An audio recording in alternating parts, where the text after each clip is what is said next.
Hermanos, ninguno de nosotros compartimos la idea que Jesús tendría mal humor o arrebatos de ira. La imagen que tenemos de Jesús es la imagen de un corazón noble, un Jesús que es capaz de atraer a los niños hacia sí, de abrazarlos, bendecirlos. La imagen que tenemos de Jesús es de alguien que se sienta con las personas despreciadas y perdonarlos. La forma como Él podría tocar a los enfermos, nos imaginamos. Cuando leemos que Jesús hizo un látigo y sacó del templo a los que vendían animales y a los que cambiaban monedas en el templo, nos sorprende porque no es el Jesús al que estamos acostumbrados.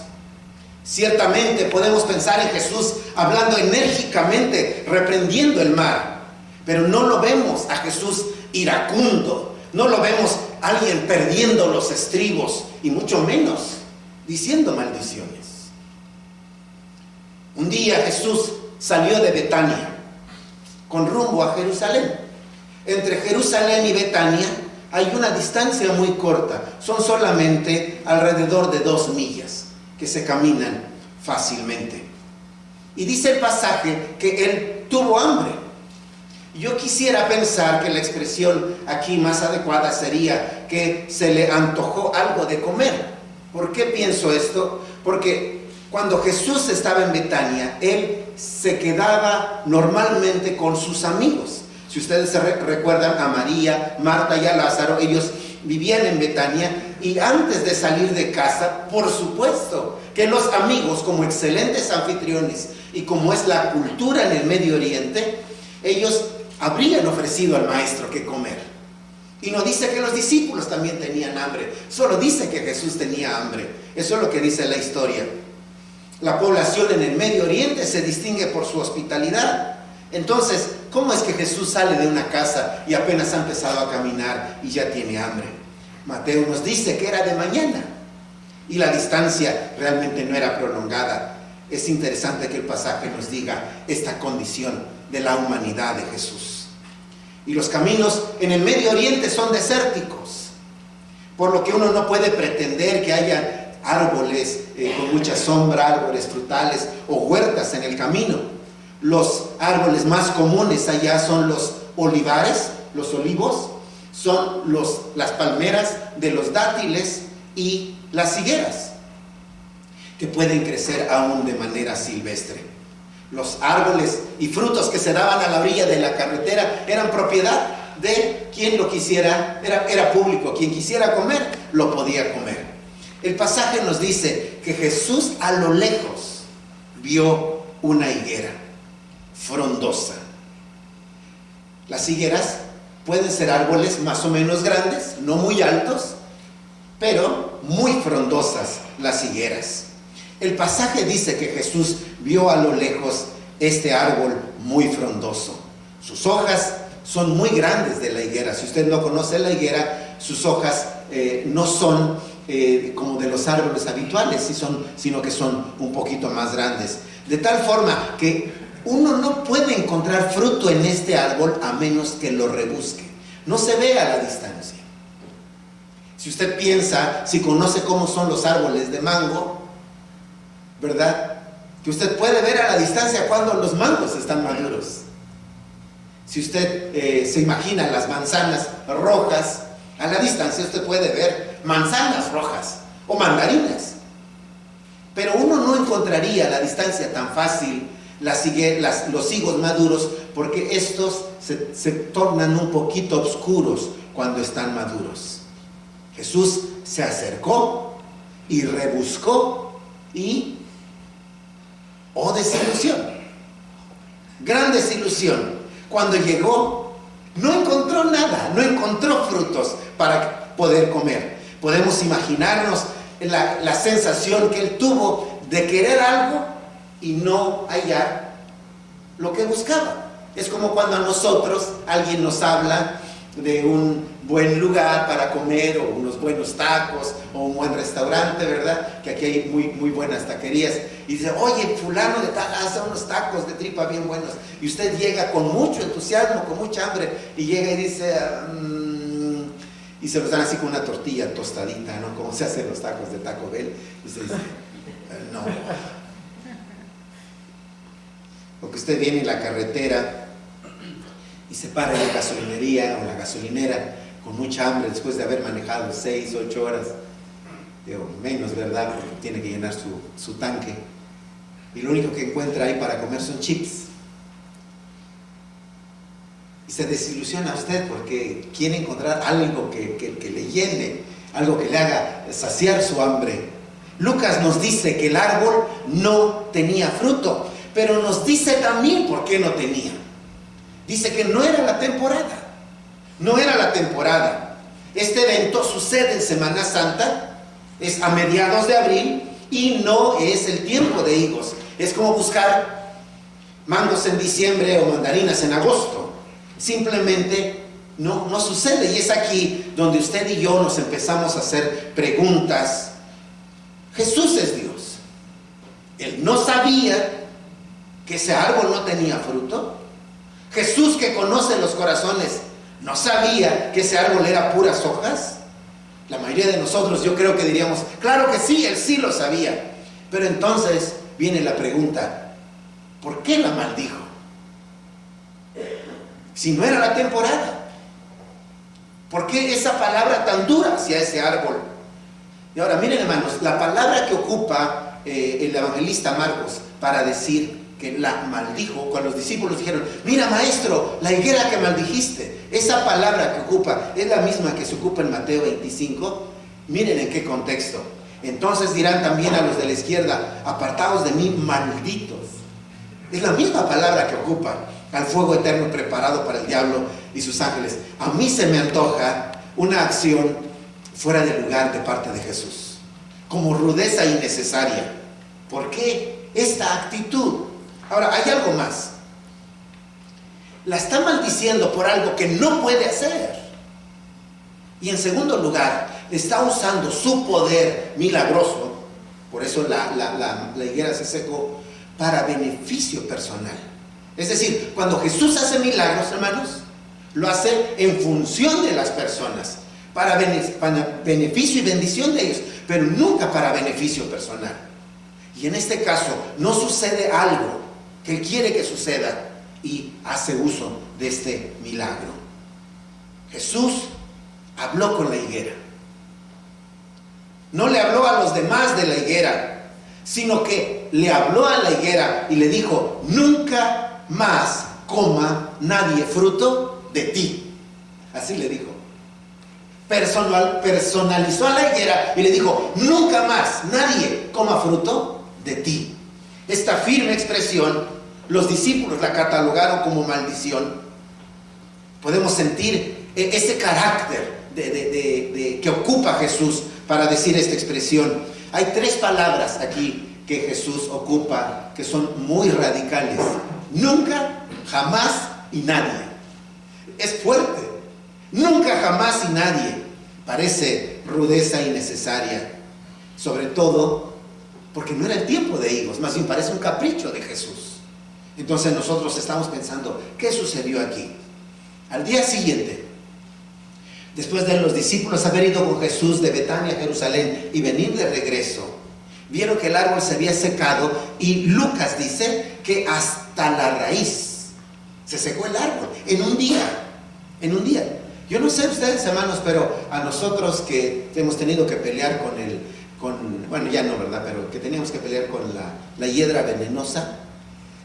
Los hermanos nos regalaron Randall y los hermanos le pusieron veneno y se secó, aunque dicen que a veces reviven y que son más peligrosos secos. Pero bien, lo que le quiero decir es que había unas pequeñas hierbitas así que tienen las 3 hojitas características de la hiedra venenosa, y yo les ponía Randall y yo dije, ya al rato en la tarde, mañana ya va a estar seco, y no, parece que hasta crecía más. Ya con los días se secaba. Ahora, pero en este caso es un árbol grande. Es un árbol grande. Y luego Lucas dice que hasta la raíz se secó. Es una maldición enérgica y total. Y entonces los discípulos le dijeron: maestro, mira. Y Jesús dice algo que parece fuera de lugar y le dice: tengan fe. Así les dice: tengan fe. Y entonces desarrolla el concepto de la fidelidad y de la oración cuando dice: porque si ustedes le dicen a este monte, pásate al otro lado del mar, se va a hacer. Se va a hacer. Y luego agrega Marcos el concepto del perdón. Cuando ustedes oren, pidan perdón y perdonen a los que los deben. Muy bien, ustedes han escuchado esta historia. Hemos leído la historia. ¿Cómo debemos entender esta historia? Miren, hermanos, Jesús, al igual que los profetas del Antiguo Testamento, Jesús se valió de recursos, de imágenes, de acciones, para dar a entender el mensaje. Él era un profeta, por supuesto que era más que un profeta, pero él era un profeta y se valió de este recurso. La higuera, hermanos, es el símbolo de Israel. La higuera es el símbolo de Israel. Cuando se describe la tierra prometida en Deuteronomio, dice así: tierra de trigo y cebada, de vides, de higueras y de granados, tierra de olivos, de aceite y de miel.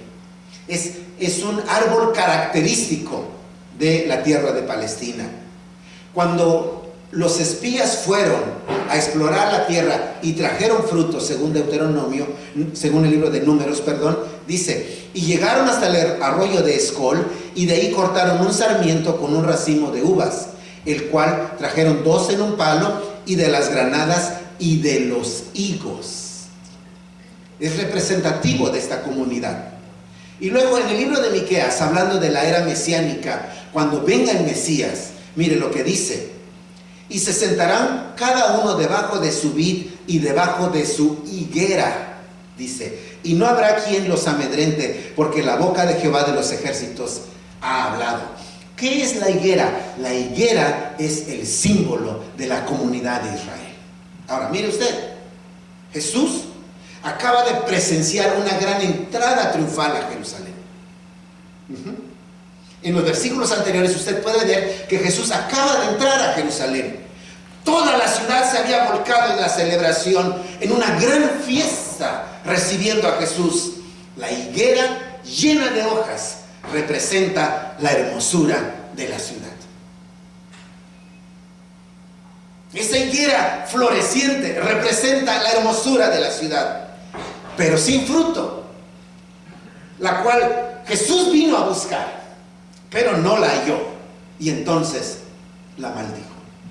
Y usted puede decir: ¿cómo? Mire, y entonces nosotros nos pasamos hasta el capítulo 13 de Marcos, y mire qué dice: saliendo Jesús del templo, le dijo uno de sus discípulos: maestro, mira qué piedras y qué edificios, como una higuera llena de hojas. No lo dice, pero lo podemos imaginar. Mira, maestro, qué cosa tan extraordinaria. ¿Y qué contesta Jesús?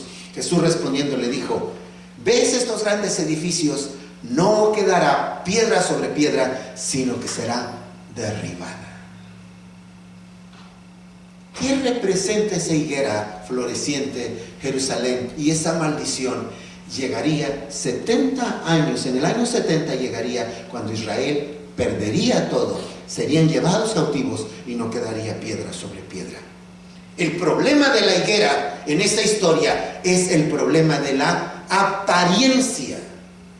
¿Qué significa?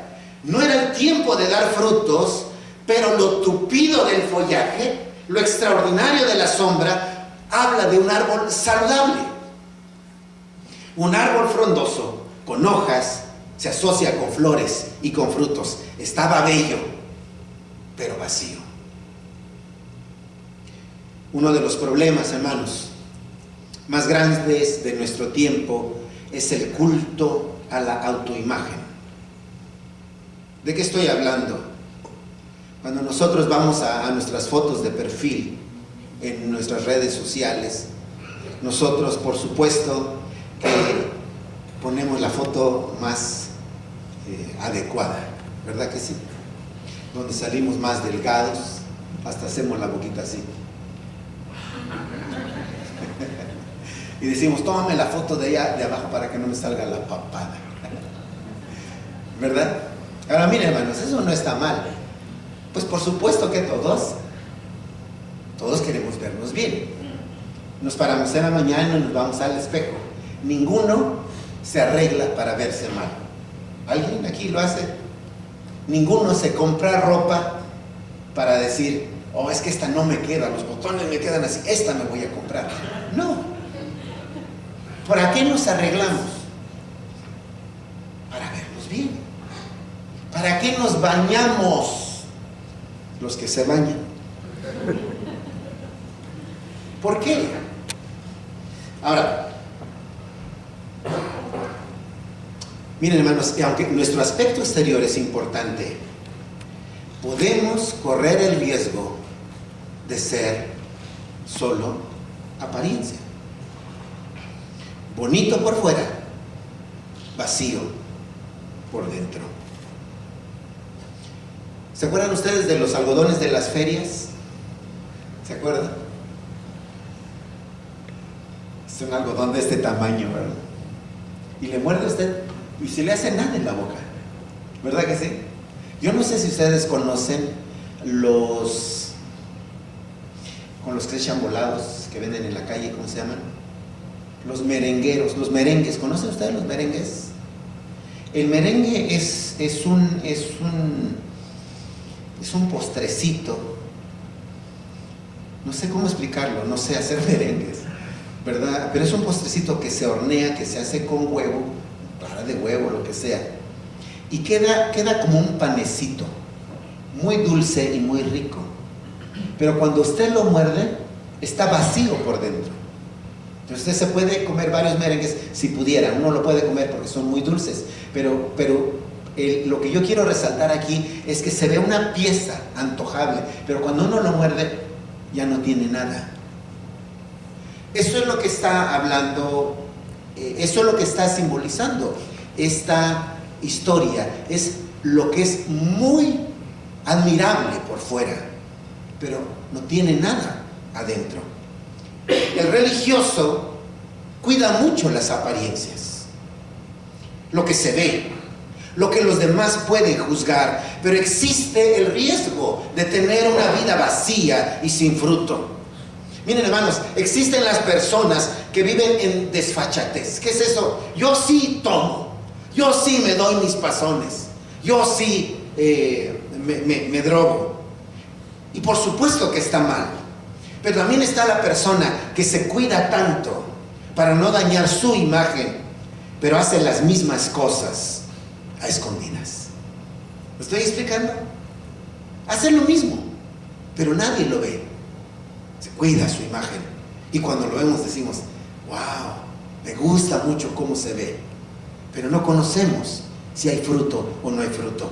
El problema de los fariseos es que hacían sus obras para ser vistos por los hombres.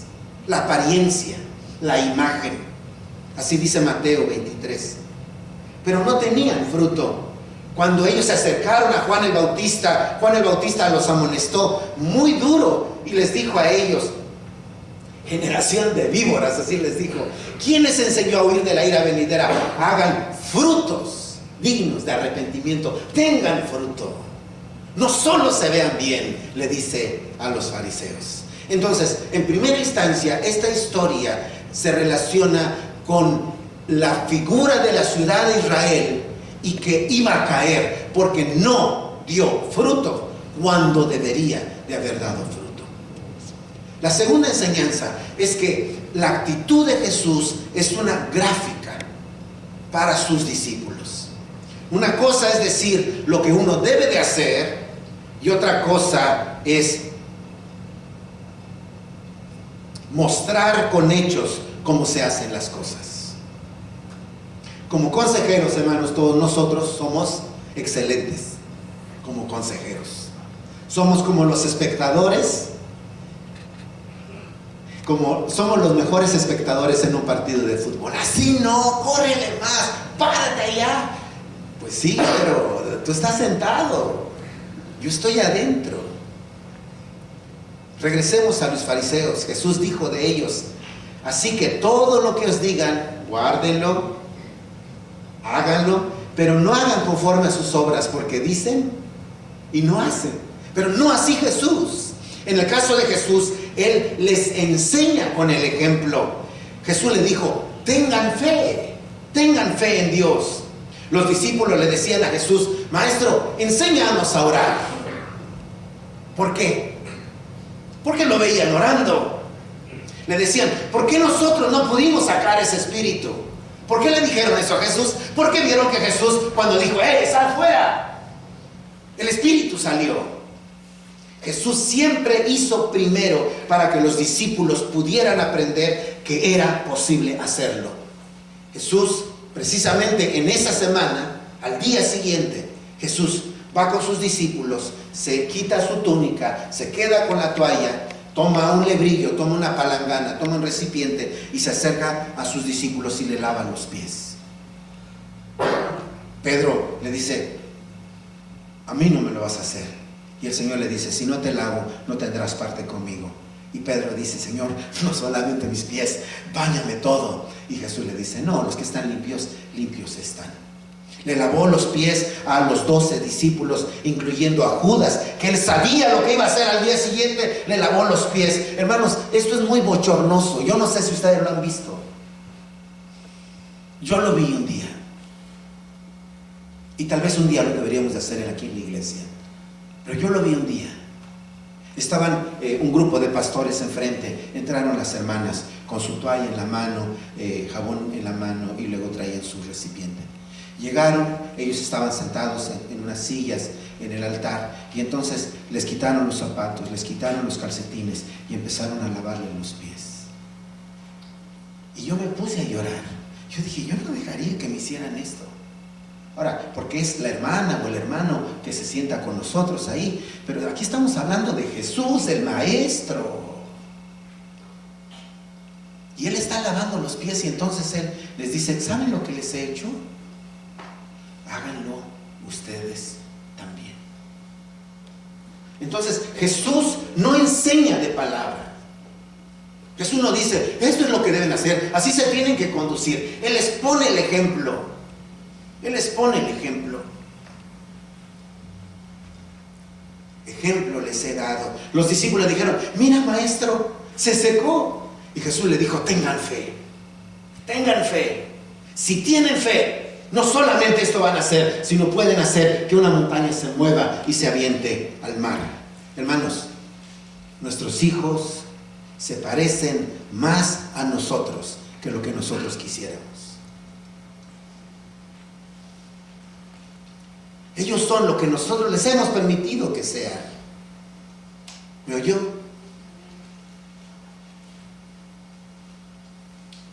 Este muchacho no saluda, qué bárbaro. ¿Saludas tú? Pues no, pero él debería de saludar. Yo ya estoy adulto. Nuestros hijos, hermanos, son nuestros más severos críticos. Porque ellos pueden decir: para ser como él o para ser como ella, no. Él ve cómo levantamos las manos el domingo y cómo le hablamos al esposo, a la esposa el lunes. Ellos lo ven. Cuando nosotros vamos de regreso a casa, hablando del culto, ¿te diste cuenta del vestido de la hermana que le quedaba bien apretado? Ellos van atrás y van oyendo todo. ¿Te diste cuenta que fulano de tal estaba levantando las manos? Si supiera. Ellos van oyendo todo. Y nosotros decimos: hijos, vayan a la iglesia. No. ¿Verdad? Entonces, ¿cómo, hermanos, nosotros tenemos que vivir con el ejemplo? Como padres, como líderes, como personas que están al frente de un ministerio, le pides a las personas que trabajan contigo: llega temprano. ¿Llegas temprano tú? Le pides a las personas que sirven al Señor: tienes que dar tus diezmos. ¿Los das tú? Le dice a las personas que están al lado tuyo, ¿verdad? Es que esto es lo que tienes que hacer. Pero lo estás viviendo tú. Jesús está poniendo el ejemplo. Así se hace. Tengan fe, entonces lo van a poder hacer como yo lo hice, dice Jesús. Está enseñando con el ejemplo. Y hermanos, este es un llamado para nosotros. Es un llamado para nosotros. Que nosotros tenemos que ser los primeros en nuestro hogar, con nuestros hijos, con nuestra esposa, siempre. En tercer lugar, hermanos, dice el versículo 24, dice: entonces respondiendo Jesús les dijo, no erréis, versículo 24, por tanto os digo que todo lo que pidiereis orando, creed que lo recibiréis y os vendrá. Nosotros también esta mañana tenemos hambre, venimos con hambre y estamos buscando frutos de la respuesta de Dios y parece que no hay. Y entonces comenzamos a decir cosas de Dios que no deberíamos. ¿Sí me agarro? Lo voy a decir otra vez. Nosotros también tenemos hambre y nos acercamos al árbol, nos acercamos a Dios para buscar fruto y parece que no lo encontramos o no lo encontramos. Y entonces empezamos a decir cosas. Nos hemos acercado al árbol esperando encontrar y no hemos encontrado. Nos sentimos defraudados de Dios. Defraudados porque no hay lo que queremos donde quisiéramos encontrar. No hay. ¿Has pedido con fe? Ya no digamos para echar el monte al mar. Pero parece que no ha sido suficiente. No hay fruto, parece. Hoy recordamos, hermanos, a personas que están esperando un milagro. Hoy recordamos a personas que están esperando un milagro y parece que no hay fruto. Y entonces culpamos a Dios del fruto que no hay. Esta semana estuve con Jorge en el hospital. Jorge es una persona que el efecto del cáncer ya lo ha devastado mucho. Él ha estado con nosotros aquí en la iglesia.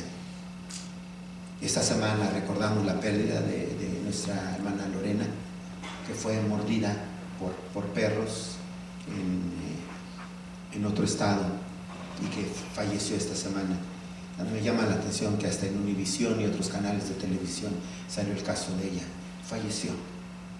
Están buscando fruto de Dios y parece que no hay. Y entonces decimos a veces cosas. Recordamos a algunas peticiones que nosotros tenemos que parece que no llegan. Señor, ¿cuánto tiempo llevo pidiéndote por mi esposo, mi esposa, mi hija, mis hijos, un trabajo, mis papeles? Y parece que no llega. Nos acercamos buscando fruto y parece que no hay. Y entonces empezamos a decir cosas. ¿Y qué nos dice la palabra a nosotros esta mañana? Ten fe. Ten fe.